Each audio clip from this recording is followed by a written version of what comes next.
weirdos. Weird science is the revolution. Weird science is the revolution. Hello, everybody, and welcome back to the Weird Science Comics YouTube channel, where I'm going to be reviewing Daredevil and Echo #1, written by Taboo and B. Earl, with art by Phil Noto. I talk about this anytime a Taboo and B. Earl book comes out.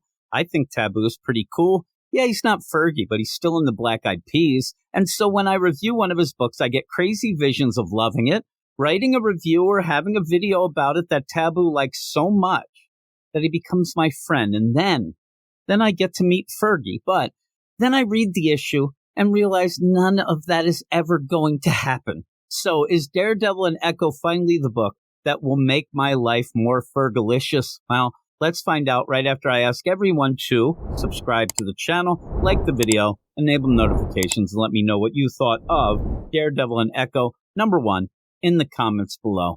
Spoiler alert, I am not going to be hanging out with Taboo, Will.i.am, Fergie, or that other guy anytime soon, because this issue is not very good.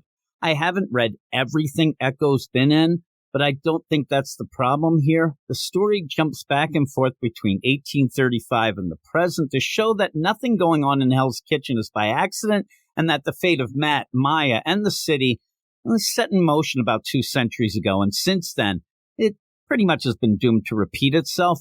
It feels like there could be something there, but it's just a bit confusing at times, heavy-handed at others, but the biggest sin is that the flashback scenes are just kind of boring.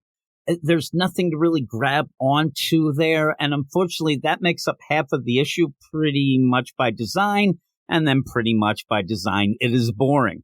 I'm not saying that the present-day parts with Matt, Elektra, and Maya are that much better, but at least you get the main characters that are on the cover in those scenes. Phil Noto's art's pretty good. There are multiple times when Echo should not know what's being said. She's turned the other way. She's not. But this keeps happening. It's odd how many times this actually happens, and recently with Echo. And while it doesn't ruin anything, no, I always notice it and it pulls me out of the issue. I also noticed that B. Earl and Taboo like to stress that Maya is deaf and Matt is blind in an odd way when they talk with each other. It's as if Matt says, "Did you hear that?" Maya will respond, "No, but did you see that?" It's like an inside joke version of Who's on First going on here. And while that made me chuckle, I don't think you're supposed to chuckle about it. But it kept popping up. The overall story just fell out of nowhere and very disconnected, disjointed. There is a serial killer looking for multiple pounds of flesh, a church built on tainted ground, and please, make it that they only move the headstones, and then maybe I'll up my score. A mysterious deaf girl's irregular heartbeat and sus singing. And at the end, the demi-goblin showing up as a cliffhanger appearance that might excite some. But by then, I'd scratched my head so much, I think I started bleeding. And so with all of that, when I finished, I had one of those, what the hell did I just read feelings, which is never, ever good. And because of that, I'm giving Daredevil and Echo #1 a 5.5 out of 10, and might have to resign myself that I'm not going to be hanging out with any of the Black Eyed Peas anytime soon, not even that guy whose name I can't remember.